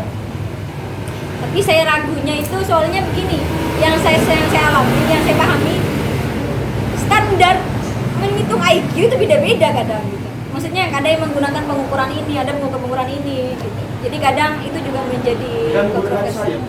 Hah? Menggunakan sains. Iya, sains pun banyak kan. Maksudnya menggunakan teorinya ini, teori. Dan saya juga ya, kalau berbicara dengan Einstein, memang otak-otak orang Indonesia itu otak sainsnya masih bagus. Nggak dipakai. Sains. Jadi kalau dijual lebih mahal ya, lebih orisinil. Sorry soalnya. Jadi karena jarang dipakai, bisa jadi gitu. Kalau habis Einstein. Jadi Einstein masih sampai sekarang dua teorinya tentang mekanika kuantum dan teori relativitas masih menjadi puncak teori atau teori yang diprimadonakan gitu. Berkaitan dengan lahirnya tahun sekitar 18 apa ya? Berapa sudah ya? 1879. Walaupun di Batam. Ya, itu. oh berarti nanti bakal ada nyo Juara. yang Albert Einstein. Tapi kalau anak-anaknya nggak ada. Anak-anaknya rata-rata ada yang meninggal waktu kecil, ada yang meninggal karena stres, yang sampai masuk rumah sakit jiwa. Jadi itu nggak ada. Jadi kalau segi asmara Einstein cukup Pengalaman ya. lumayan banyak lah. Karena kan jenius ya, jadi iya. Bahkan ketika sebelum istrinya meninggal, dia sudah punya gebetan lain gitu. Tetapi ya jadi Oh, berarti nuklir, penemuan bom nuklir. Penemuan nuklir. ketika Perang Dunia II, PD2 Perang Dunia II, ketika waktu itu kan Amerika Serikat melawan Jerman. Jadi dia kan walaupun dia orang Jerman, tapi dia mendukung Amerika Serikat. Jadi sebelum ketika dia tahu bahwa Jerman memiliki bom atom, jadi dia mengirim surat ke Presiden Amerika memberitahukan bahwa ini senjatanya Jerman. Sehingga pada waktu itu ia membuat yang sepadan, yang lebih bom. Dan dia sesali sampai sekarang kenapa menandatangani itu. Padahal dia orang yang tidak menyukai Jerman. Jadi bom Hiroshima Nagasaki itu juga dari rumus Einstein. Dari Pak Einstein. bukan dari Pak Einstein, dari sini. Maksudnya rumus-rumusnya membuat bom. Akhirnya tunggu pada politik juga. Saya Enggak, saya cuma agak kebingungan pada saya teori relativitas yang khusus kan yang peran objektif dengan si pelempar koin tadi itu gimana penjelasannya, Pak? Jadi untuk menghitung jadi kalau relativitas ini yang relatif itu adalah pengamatan dari luarnya, jadi sudut pengamatannya. Tetapi hukum acuannya itu hukum alam, yaitu bahwa semuanya koin dengan kecepatan konstan itu jatuhnya ke bawah. Seperti itu, dengan kecepatan konstan, walaupun dia yang ada di dalam. Maksudnya kan ada dua pengamat, ada pengamat yang bergerak, ada pengamat yang diam. Ketika dilempar koin ternyata sama aja, sama-sama jatuh ke bawah. Jadi acuannya adalah hukum alam yang tidak berubah. Karena susah untuk menghitung sesuatu yang sama-sama bergerak, gak ada acuannya gitu. Tapi ada kaitannya, Pak, dengan hukum gerak semu itu, gerak semu matahari, gerak semu. Yang saya ketahui tentang gerak semu itu di matematika itu gini, Pak. Ketika kita selaku objek berada di dalam mobil dan melihat ke sisi samping keluar, itu yang seakan-akan yang bergerak itu yang di luar, Pak. Si objeknya. Kalau saya kaitkan dengan teori yang konstan, relativitas yang khusus, itu seakan-akan ada kaitannya. Berarti yang melihat itu seakan-akan semu. Semu kan memang seolah-olah. Semu itu seolah-olah. Misalnya begini, pohonnya itu diam, kita yang bergerak. Tapi kita melihat seolah-olah, gitu kan? Dia yang bergerak. Tapi beda lagi dengan gerak semu matahari itu kan memang ada rotasinya itu memang untuk elit. Ya, itu juga ada kaitannya. Kalau naik kapal kan nggak bergerak, Pak. Nggak kerasa gerak. Nah itu Kak, kita lihat di kita khusus. Kita aja di bumi kan nggak kerasa. Kenapa? Saking cepatnya rotasi bumi. Kita kan bisa jadi kita berada di bawah. Maksudnya bumi kan bulat, kita berada di pinggir-pinggir gitu. Kenapa kita bisa nggak jatuh atau nggak kerasa waktu lagi ada di bawah? Kenapa? Karena saking cepatnya rotasi bumi. Nama kita berada di pesawat, berada di mana lagi ya? Kereta kan nggak terasa. Yang tahu bahwa kita bergerak itu orang di luar. Karena saking cepatnya, ada kecepatan konstan. Seperti itu. Itu yang saya pahami ya. Banyak sekali, luar biasa banyak. Jadi ada Einstein itu yang dia mendapat Nobel itu ketika membahas tentang fotolistrik, membahas tentang gelombang magnetik, banyak sekali teori-teorinya yang tidak hanya dicetuskan oleh dia sendiri tapi kolaborasi. Ada yang kolaborasi dengan istrinya, ada yang kolaborasi dengan temannya. Ada pertanyaan, Pak? Itu kan kamera. Bisa.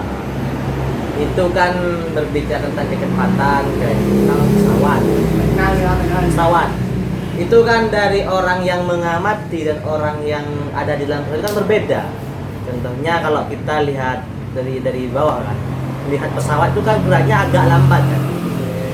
Cuman kalau kita itu melihatnya dia yang yang ada di dalam itu kan sangat cepat, Pak. Itu bagaimana, Pak? Kalau dikaitkan dengan Pengamat ya.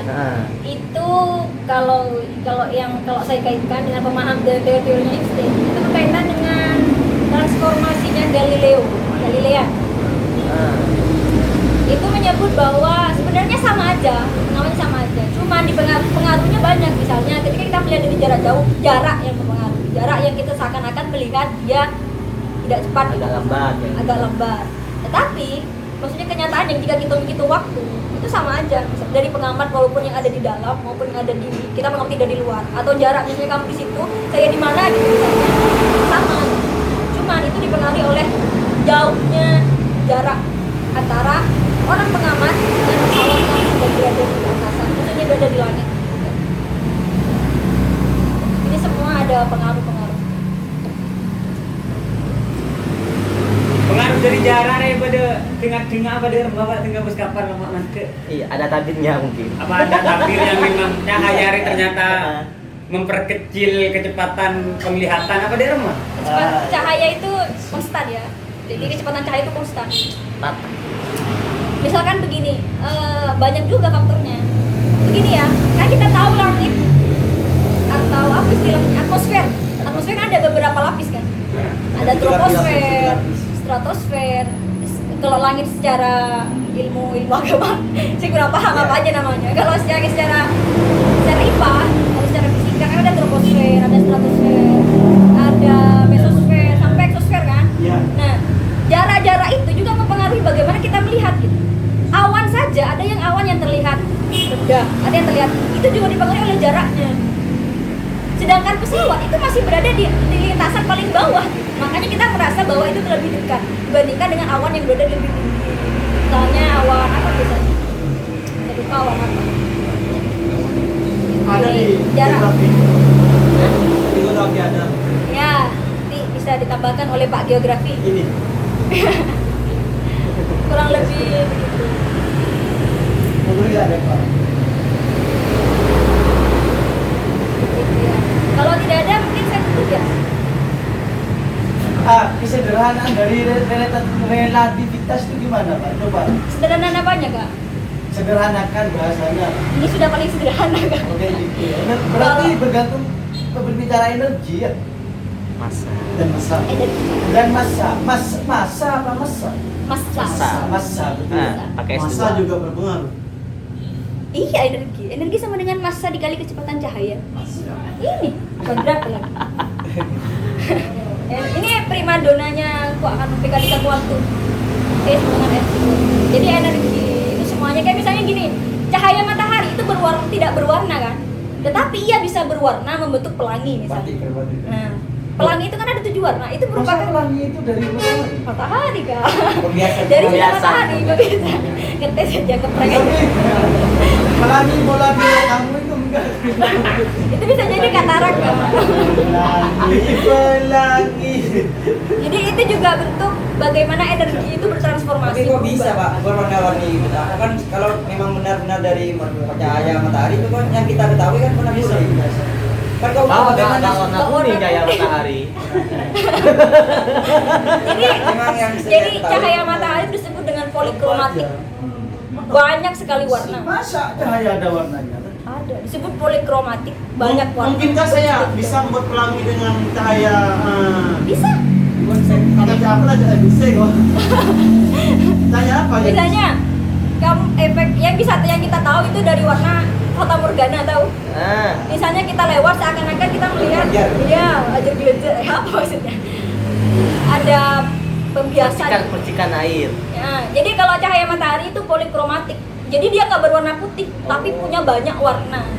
Karena banyak tiap warna itu punya gelombang sendiri, punya frekuensi masing-masing. Jadi perbedaan frekuensi pembiasan itulah yang membentuk 7 warna pelangi. Nama yang saya sebut tadi tiap warna itu punya frekuensi. Kan dulu dikaji, kenapa tuh juga 8 10? Nah, nanti dikaji tasawuf gitu ya. Kok melengkung gitu kan? Apa di dalam itu enggak datar gitu kan? Kok melengkung enggak datar? Ada sejarah sayang, Mbak. Oh, dari saya. Iya. Jadi kelengkungan sebenarnya apa? Kenapa enggak menghasilkan 10 cahaya, Re?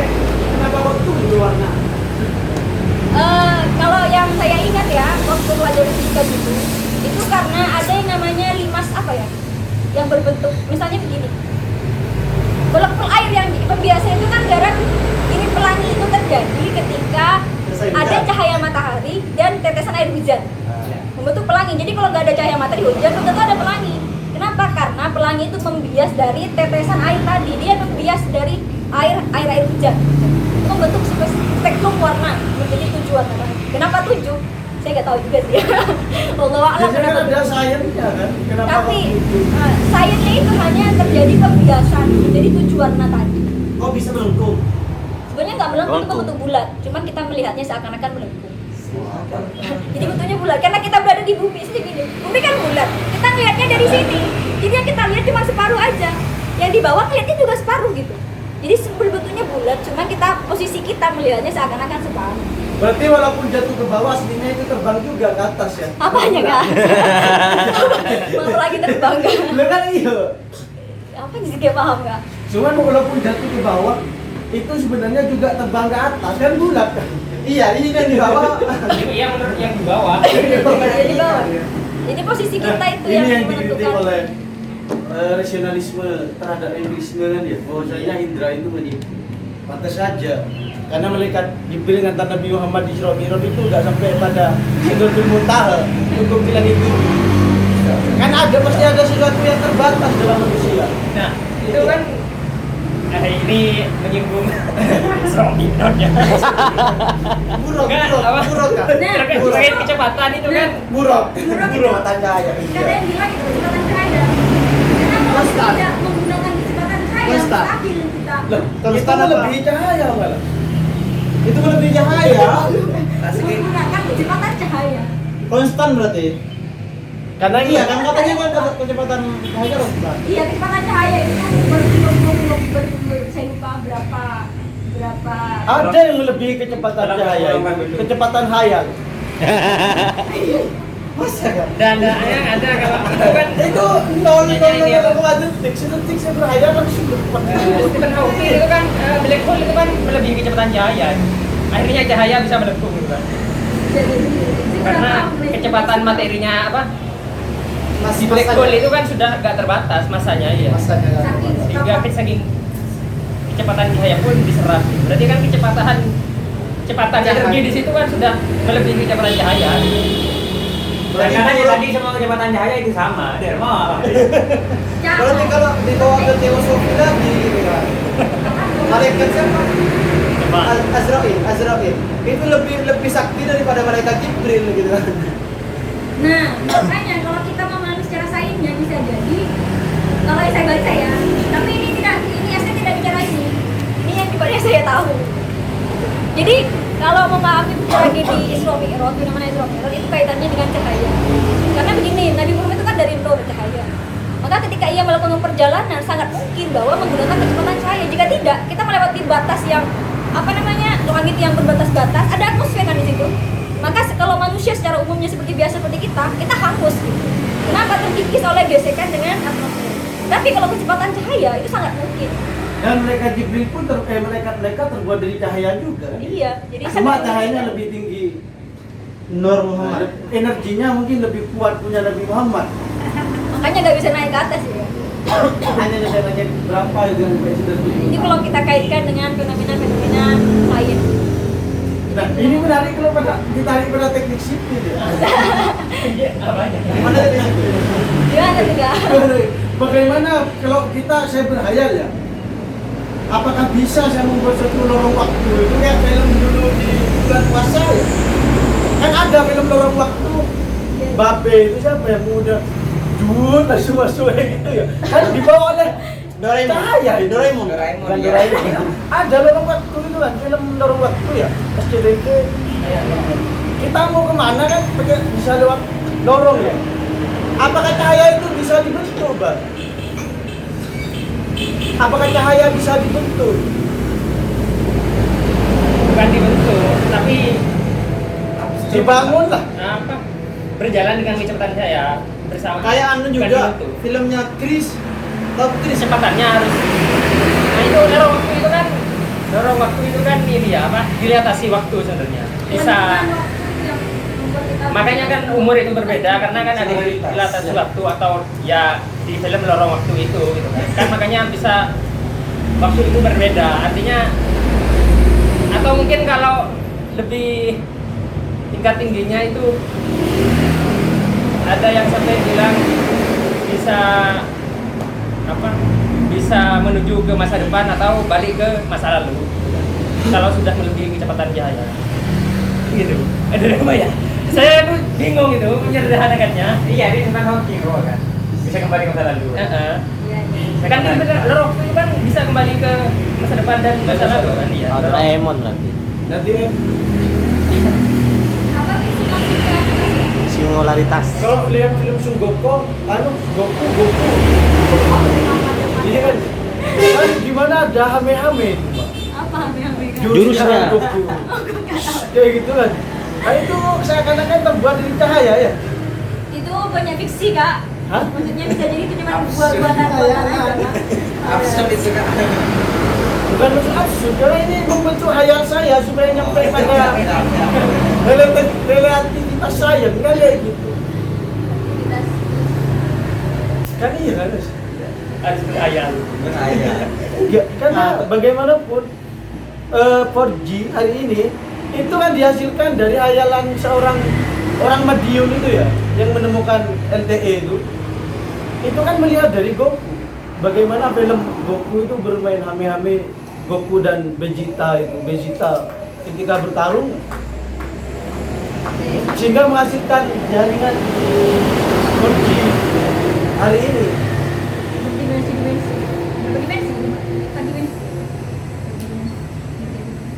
Sekarang saya juga berpikir ditekankan dengan agama. Tentang Kok terjatuh? tentang hari akhir gitu. Di hari akhir itu kan disebutkan umur manusia itu kan nggak ada umur kan ya. Tetap muda gitu kan ya. Karena konstan ini. Iya karena di situ kan Sudah semua. Umurnya konstan ya Pak ya. sudah nggak ada ini, nggak ada ruang dan waktu kan gitu. Nggak ada matahari siang dan malam kan nggak ada. Karena sudah nggak ada umur, makanya karena tadi kalau yang disebutkan umur kita berbeda ketika kembali ke bumi lebih muda kan ya dari orang yang masih di bumi gitu. Kalau di akhirat kan sudah nggak ada ruang dan waktu, akhirnya ya nggak ada umur kita tetap muda gitu. Dan karena nggak ada ruang dan waktu itu, memang artinya memang masuk akal juga gitu, dengan sains dan agama Islam. Gimana? Apa mau? Kalau pakai pendekatan relativitas Pak ya. Jika mengamati api itu hasil dari cahaya atau api bisa menghasilkan cahaya? Api. Coba saya tulis gimana? Kalau berbicara api ya, pakai pendekatan relativitas. Api itu juga termasuk cahaya sih. Yang ini pendapat saya ya, Kak. Iya. Saya tidak mengambil Einstein. Karena saya sudah tahu Einstein menyinggung tentang api atau tidak. Kalau saya pahami, itu juga termasuk cahaya. Karena api itu hasil dari cahaya atau api bisa menghasilkan cahaya? Api itu sudah menghasilkan cahaya. Oh, api bisa menghasilkan cahaya. Ini kan api cahaya tadi. Maksudnya energi. Maksudnya gini kan? Kalau kita ambil kaitkan dengan ini E sama dengan MC kuadrat. Energi yang di alam kita, di sekitar kita semuanya itu energi. Ya kan? Ketika ia terbentuk, maka membentuk sebuah massa. Membentuk sebuah benda. Atau benda ini dia bisa menjadi sebuah energi ketika ini dia mengalami kuadrat dari kecepatan cahaya. Maka seperti halnya api juga sebuah cahaya kalau menurut saya. Kenapa? Karena kita tahu bahwa misalnya itu kan, misalnya Pak Tore, itu kan juga menghasilkan cahaya di sekitarnya, ada perambatan. Oh, berarti api adalah cahaya. Dia menghasilkan cahaya. Yang Tapi cahaya bisa Yang masuk pada logika saya ketika saya mengamati suatu elektromagnetik. Kok bisa api itu cahaya? Apa? Adalah cahaya, bagian dari cahaya berarti kalau ini. kalau Bagaimanapun, saya dulu belajar tafsir, ya. Allah nurus samawati wal ardi madri kamiskati Venus, bahkan kayak gitu. Mas kameramen, Enggak usah. Bahwasanya api itu adalah energi yang bisa menghasilkan cahaya, kan kayak gitu. Jadi api dan cahaya adalah suatu zat yang berbeda. tapi sama Kak. Misalnya begini, sama waktu saya contoh matahari. Matahari itu materi, tapi dia juga menghasilkan cahaya. Ada energi. Misalnya begini, misalkan ada satu benda 10-10. Jadi misalkan saya tiga masa menjadi energi, maka energinya tetap gitu, tetap ada, cuman berubah bentuk. Seperti itu, Pak. Jadi sesuatu itu tetap, cuman ada yang berubah menjadi energi, ada yang energi yang dibebaskan, ada yang dibentuk, sama seperti itu. Ya, api sama cahaya itu bagaikan air sama basah. Ada nih kan begitu. Sama seperti angin itu ada, cuman Mana biasa kak? Mun beda apoy, iba kun beda cahaya. Mun beda angin, iba kun beda basah. Enggak juga. Iya, mun beda angin mah anu. Kalau ada Keren. api belum tentu ada cahaya. Bagaimana dikatakan api kan enggak ada cahayanya. Masa lain Kak. Ini rokok. Itu bukan api Kak, bara ayo. Pakai rokok coba ikut tempat tangga hutan ya. Saya beda aki.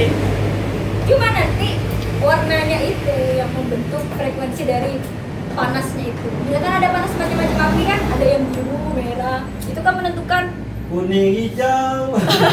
dan juga menentukan tingkat panasnya. Inti bumi, inti matahari, maksudnya gini, matahari itu memiliki kepanasan yang berbeda. Intinya semakin ke dalam semakin panas. Walaupun terlihatnya itu kita melihat berwarna kuning misalnya, ada, tapi kalau kita mendekat itu berwarna merah. Itu menunjukkan Tapi kan tingkat tidak panas. semua untuk menghasilkan panas menggunakan api. Angin Iya. bisa. Angin kan juga menghasilkan panas. Bisa. Karena ada listrik tenaga anginnya kuat. Karena semakin kuat geraknya berlipat-lipat, ada itu. Berarti semuanya harus kembali ke panas, Enggak juga kan? kembali ke basah. Listrik tenaga angin itu untuk penggerak. Ini yang bergerak yang Untuk memberi menghasilkan panas. panas kan? Tergantung Untuk menghasilkan Kak. panas. Jadi energi. Ada Iya. panas itu baru jadi energi listrik. Iya, jadi semuanya berasal dari energi. Cuma energinya dirubah. Ada yang dirubah jadi energi panas, ada yang berubah menjadi energi listrik, ada yang berubah menjadi energi apa lagi? Gerak. Energi gerak, macam-macam. Jadi semuanya berasal dari energi. Cuma di Kalau kita megang es, ya, pegang secara menggunakan waktu yang agak lama, itu kan panas hasilnya. Ya dingin. Coba kita, padahal kan dingin. Jadi semuanya akan kembali kepada enggak kan? Enggak gitu juga. Itu kan panasnya gara-gara pasti semakin tinggi tingkat ketinggian. Nah, makanya tidak pernah jelas udah geriting lagi. maksudnya bukan pasti mau kembali ke panas, itu cuma refleksi dari tubuh kita. Karena pembuluh darah kita tadi. Api juga bisa menghasilkan panas ya refleksi dari tubuh kita juga. Enggak, maksudnya beda. Kita berbicara sains kali ini. Iya sih, itu juga berkaitan dengan biologi itu. Saya kan berpikir bagaimana kan suatu panas bisa berubah menjadi cahaya lampu kan, menjadi energi listrik. Dan hari-hari ini secara berlambatnya zaman dan kontemporer, semua akan menjadikan panas, sehingga ada listrik tenaga apa? Angin, sampah. Nah, kan. Ada kalau kita beli power bank itu kan apa namanya bisa dijemur sudah masuk apa namanya Tenaga surya. tenaga surya ya. Ada juga bisa angin ya yang menghasilkan gas.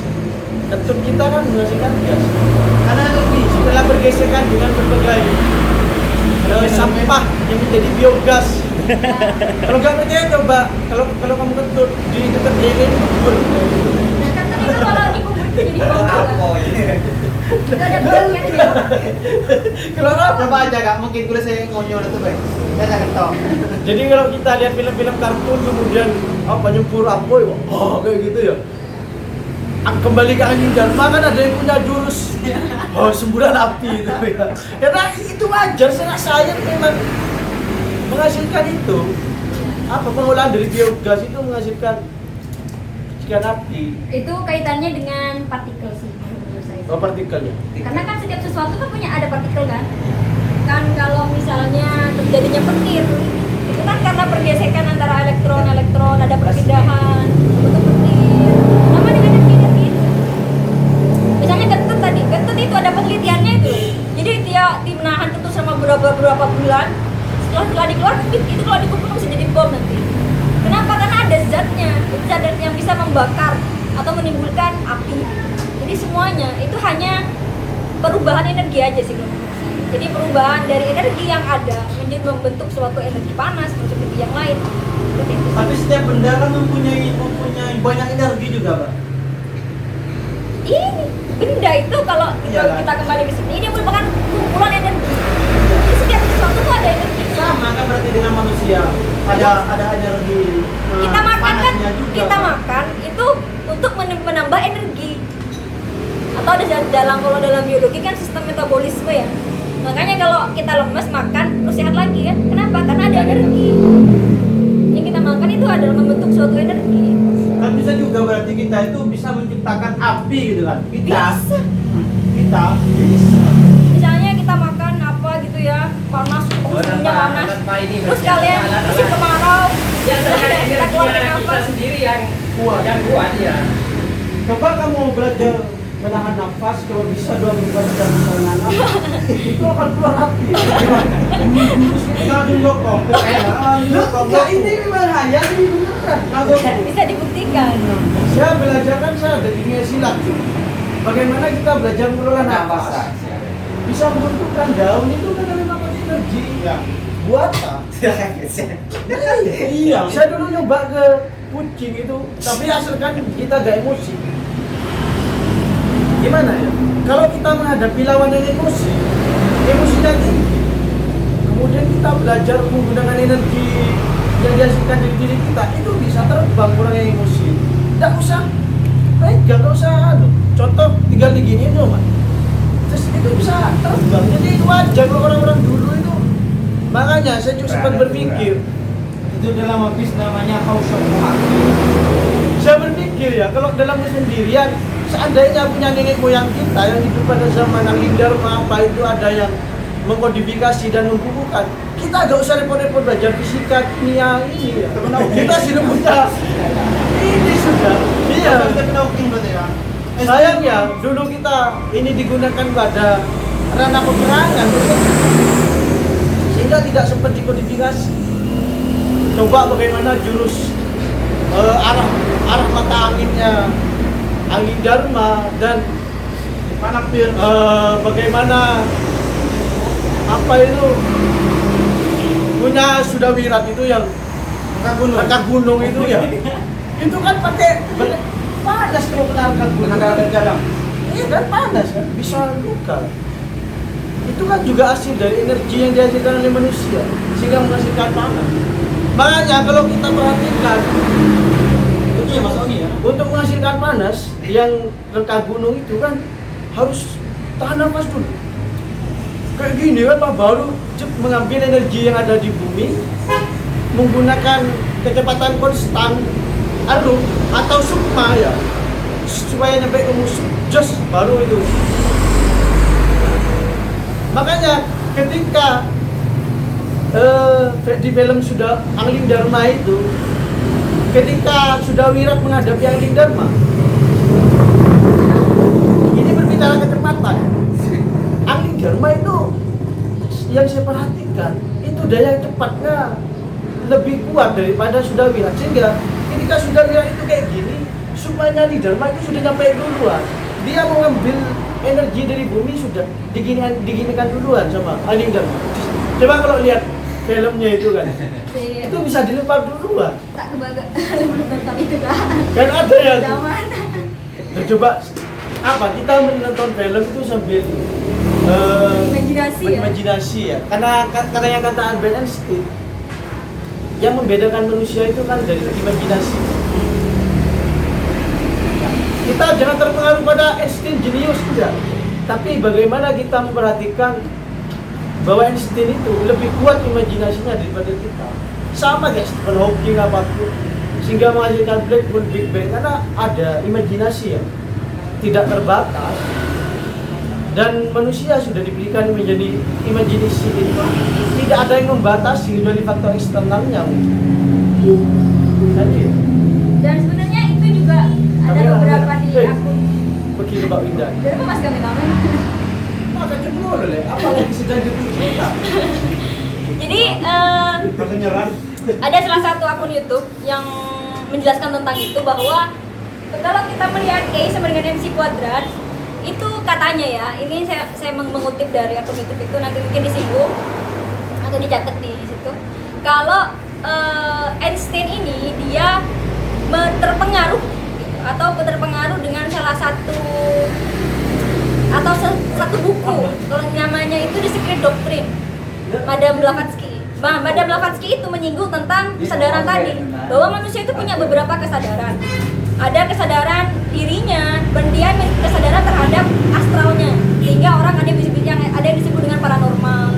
Ada seorang yang kesadarannya dia menyadari dirinya, dan kesadaran mentalnya yang disebut dengan orang-orang suci, masuk ke makrifat, hakikat dan lain sebagainya. Ada juga kesadaran misalnya ilahiyah, kesadaran lain yang membuat seseorang itu punya sesuatu yang istimewa gitu. Jadi itu adalah beberapa bentuk kesadaran. Ada kesadaran fisik, misalnya kita menyadari tubuh kita seperti ini, kita menyadari adanya kita, eksistensi kita, itu adalah kesadaran Psikologi fisik. itu, Pak. Enggak, nanti kita nuturangin Dharma bareng-bareng bagaimana yang sudah wirat itu menyerang Dharma. Iya, Dan iya. kecepatan konstannya itu ya. Enggak, ini Dharma itu lebih cepat. Berarti bukan konstan lagi kan? Bukan konstan lagi. Konstan, maksudnya gini, kenapa konstan? Kita tinggal menghitung misalnya dua kecepatan cahaya. Maksudnya kenapa orang kalau menghitung jarak dari bumi, matahari ke bumi itu tidak menggunakan kilometer lagi, itu menggunakan kecepatan cahaya. Kecepatan cahaya berapa?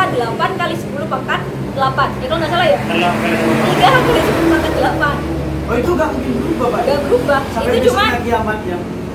misalnya kayak apa saya nggak tahu kan. Nah gitu, jadi kita hanya menghitung misalnya jarak dari sini ke sini 2 juta cahaya, 2 juta tahun cahaya gitu. Jadi yang dijadikan pengukurnya itu tahun cahaya, dan itu mutlak. Kalau nggak mutlak, Kan ada standar ukur ya kalau di burungnya. iya, ada namanya satuan. Apa itu namanya? Teodoli. Ini pakai teodolinya kan? Pakai itu sekarang kan? Jadi banyak sekali alat ukur yang kalau kita menjadi alat ukur internasional itu disebut dengan SI kan, satuan internasional yang disepakati bersama di bumi. Tapi untuk menghitung sesuatu yang sangat besar, maka kita menggunakan tahun cahaya, berapa tahun cahaya, berapa juta tahun cahaya jaraknya gitu.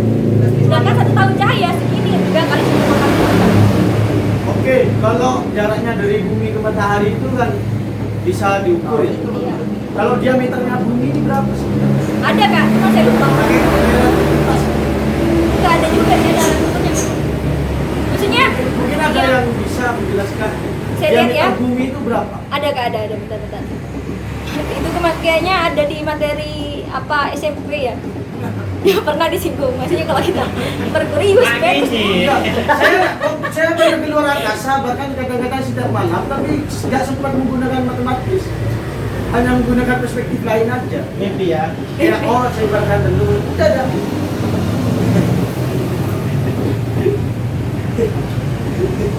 Kalau seperti itu, jadi tiap ini punya diameternya masing-masing. Saya bisa melihat galaksi-galaksi itu ibarat nasi di piring. Kalau nggak percaya nanti malam ke rumah saya. Iya betul. Saya punya kameranya. Luar biasa. Imajinasinya nanti bisa mengalahkan Einstein ya kak. Gitu ya. Itu saja. Apa ada? Ya tutup aja ya. Ya tutup aja ya. Mungkin kita diskusi ini aja. Itu siapa? Untuk diameternya bumi nanti dibeli layar ya kak. Jadi itu saja pemaparan tentang Albert Einstein tentang teori relativitasnya. Dan semoga teman-teman tidak puas, supaya tetap belajar. Enggak.